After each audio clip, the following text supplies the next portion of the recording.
In your snide is pleasure, boom, shape pleasure. But rumor has it he's the one I'm leaving you for. But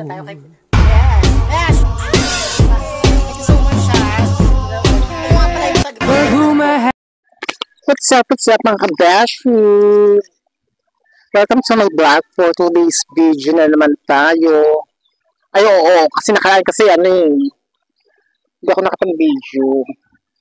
Kasi nagkasakit nga ako. Diba? Pero mag-work na ako busy-busy yan ang lola nyo. Pero, yun na nga, balikan na nga natin yung kwento ko. Nakaraan kasi hindi ko nakwento sa inyo yung tungkol sa white lady, diba? Nung bata pa ako, mahilig ako maligo sa may labas. Siyempre bata pa, walang saplot sa katawan, ganun. Siyempre walang mali siya yung pagbata ka pa, diba? Super, wapakes, super ligo-ligo ka doon. May kapitbahay kami. Yung bakod namin mababa lang. Mababa lang yung bakod namin. Ligo-ligo. Tapos mamaya, may hangin na dumaan, ganun, lamig-lamig. Kala ko, iba yung lamig niya kasi sa tubig na Yung sa bagay kasi pag naligo ko sa umaga sa may labas, talagang malamig talaga, di ba? Malamig talaga yung iba yung lamig. Nginig ka pa, di ba? Tapos, isa pa nga, umiiyak ka pa pag binuhusan ka ng nanay mo. Tubig, pag nabigla ka, magwawala ka pa. Di ba? Ako naman, naliligo talaga ako mag-isa. Yan. At yun na nga, di ba? So, ligo-ligo na nga si Akla. Pagkatingin ko doon sa may kabilang bahay, parang may usok na bumubuo siya. May usok na bumubuo. Na parang kulay itim siya na parang nagkukuting babae siya talaga. Siyempre ako natulala naman ako. So, pagtingin ko, yun? So, nagiging siya, kuting babae siya talaga na nakalutang na kulay itim. Tapos, yung itsura niya, hindi ko makakalimutan talaga. Nakabelong itim siya, yung belong itim talaga. Tapos, biglang humarap sa akin. Yung mata niya talaga pulang-pula. Iba yung pagkakapula niya talaga, nakakatakot talaga. Tarik bum-bum talaga yung mata niya. Pero ang kakapagtaka lang kasi kamukha nung namin, kapitbahay namin. Kamukha niya talaga. Si Manang, hindi ko na mention yung pangalan. Tapos, si Manang naman, biglang lumabas. Kasi kakapasok niya lang, tanda ko yung damit niya. Nahiya pa nga ako. Gumanon pa ako kasi nahiya ako. Bigla ako nahiya. Tapos, yung itim na usok na ng kuting babae na black lady nga yun. Kasi yung bata hindi ko naman alam yung mga black lady, white lady na yan. Yun. Pero yung nakakita na ako, naniwala na ako. Kaya naniniwala talaga ako na mayroong talagang white lady tsaka black lady. Tapos ito na nga, hindi pumasok na yung usok na yun. Pagkatingin sa akin, natulala ako, takot ako. Sabi ko, wala rin yung nanay ko doon, nasa labas sa atin, nagwawalis. Tapos, yun bigla lumabas si Mana. Parang may malabig ka pumasok, sabi niya gano'n. Patingin siya sa akin. Tapos ako nahiyang-hiya pa nga ako. Hindi ko lang masabi sa kanya may pumasok doon. Tapos kinabukasan, kinagabihan ata yun. Parang nagkasakit siya, yun. Nagkasakit siya, yung balita ko yun, nagkasakit daw siya nun. Masama pala talaga yun. Pero mayroong may kwento din na sa bar daw, pag may pumasok daw doon na yung itim na babae na yung nakaitim, yung black lady daw doon, nagkakagulo daw yung bar. Nagkakaroon ng away, gulo yung bar na yun. Meron din naman daw na pinapasukan yung napakaswerte daw, dami ng customer pag pumapasok daw yung black lady na yun. Ko lang din yung kwento na yun, nagtatrabaho ko sa bar. Resto bar siya. Ang dami daw ng customer. Parang depende siguro. Depende sa black lady. Depende sa black lady. Hindi na ba itong black lady? Hindi ko sure. Pero ba, sabi-sabi, kasi kwento-kwento lang naman yun, diba? M&M. Ayun nga. Yung talaga nung nagsimula na yun, talaga yung hindi ko makakalimutan, yung black lady talaga. Yung sura niya talaga nakakakilabot talaga. Pag nakita mo talaga. Pero sabi daw nila kasi yung mga gano'n daw, yun. Ayoko na mention yung pangalan. Alam nyo na yun. Gawa ng yun, di ba? Mga ganun black spirit.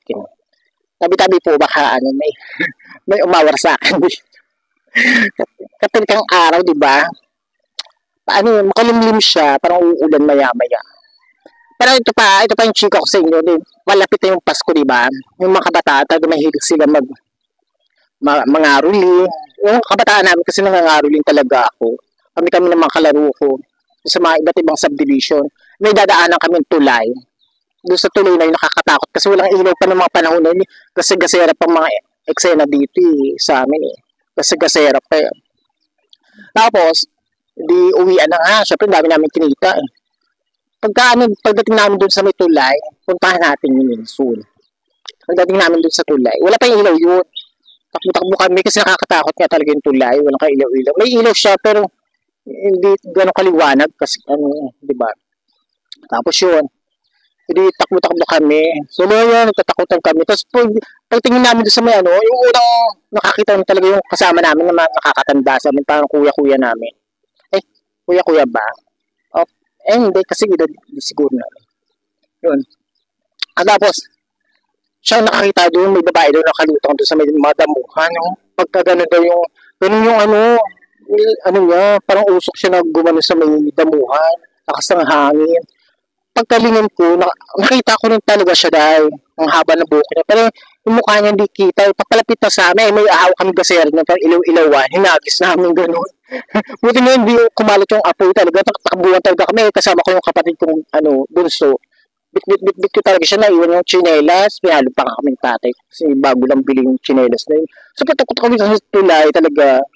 Talaga hindi ko makakalimutan. Tapos lumilingon-lingon pa ako. Talaga totoo talaga siya. Mahaba yung buhok niya. Pero yung wala siyang paa. Hindi kita talaga paa. Mahaba talaga yung suot niya na parang usok siya, gawa talaga sa parang usok na nabuong damit, ganun. Mahaba yung buhok niya. Parang nakayuko siyang gano'n paganin siya sa amin sa damuhan. Nakalutang siya sa damo paganin siya talaga. Kakapalabo talaga. Parang shake and rattle and roll talaga dahil ang sena. Ayun, kaya naniniwala talaga ako na meron talaga mga ganyan. Pero sabi-sabi daw nila, iba-iba daw talaga klase ng mga katulad ng black lady, may red lady pala. Meron kayang blue, pink. Ganun. Gusto makikita ng pink lady. Red lady, ito parang delicates din daw yun talaga. Napanood ko yun dati. Yung red lady. Saka black lady, delicates daw. Red lady talagang wala daw talaga kung yun. Kung puno daw talaga siya ng galit. Kaya hindi, yung ganun yung kulay niya. Ewan ko sa white lady kasi humingi lang ng hostessia, tsaka kaya hindi makaano yung mga white lady kasi hawak doon sila ng mga engkanto eh. Parang inampun sila. Kaya doon lang sila sa place na yun. Yung wala sila mapuntahan, parang inampun sila ng mga engkanto. Pero yung mga red lady, yun talaga lumalaganap talaga. Talaga siya, yung nananakot talaga siya. Pati yung black lady niya. Tabi-tabi Kasi tabi lang po. Yun. Tapos tabi. Kasi baka mabati ako dito. Mabati na naman ako. Ayun. Kayo ba, may experience ba kayo sa mga ganong eksena? O syempre alam mo naman talaga sa mga tao ngayon na naka-experience na makakatakutan. Pag nakakita ng kadiliman, ayun again ng mga nasa isip, di ba? Mga katakutan, di ba? Pero ang natutunan kong aral doon, syempre bata pa ako noon. Syempre matatakutin ka pa. Pero ngayon, umidad na ako ng ganito. Kahit siguro magpakita sila sa akin, hindi ako na-shokot. Alam mo naman, syempre kahit saan ka magpunta, dapat kasama mo si Lord. Hindi ka dapat bumitaw sa paniniwala mo talaga sa Kanya. Diba? Wala kang dapat ikatakot. Diba? Pero siguro kung yung aswang manananggal, tikbala, yung mga nananakit. Pero yung tikbala, ayaw ko kung nananakit yun, tsaka yung kapre. Hindi daw alam ko lang nananakit siguro talaga yung mga aswang talaga, kumakain talaga sila ng tao. Diba? Nakakaloka, no? Pero naniwala din ako sa aswang. Ganun. Kasi mga kwento-kwento sa parting Kabisayaan, bakasyon ako, tumira ako ng, nag-work din kasi ako dito sa Negros. Sorry. Pero hindi ko ma-mention kung saan. Marami pang kwento doon tungkol sa mga aswang-aswang na yan. Pero hindi pa naman ako, pag may buntis lang talaga naka-experience ako, narinig ko talaga yung baboy, pusa, ganun, tumalon talaga sa bubong dahil. Pusa siyang gumagano sa may bubong, kung gumagano sa tapos biglang may tumalon. Biglang kuman talaga yung baboy talaga yung boss niya dahil. Kaya naniniwala talaga ako. Wala nang baboy dun, wala naman silang alagang baboy yung kaibigan ko. Tsaka ko na ikukwento sa inyo tungkol sa mga ganyan-ganyan eksena. Actually, nilamat, na-miss ko talaga ko shout out sa, Natal Boys, kay Boy Patatas, kay Boss Rino, kay Adventure Ducks, yun, Explorer. Diba? Sana, I hope na someday makasama ko kayo. Ayun talaga yung ko yun, diba? Yun talaga yung pangarap ko talaga makasama sa mga vlog-vlog nila. Sa mukbang portion, diba? Ayun lamang at maraming salamat mga kabeshi ko. God bless us all. Thank you so much and I miss you all. Miss ko talaga kayo. Miss you kaya ako. Yes. At dito ko natatapusin ang aking making vlog for today's video. Bye!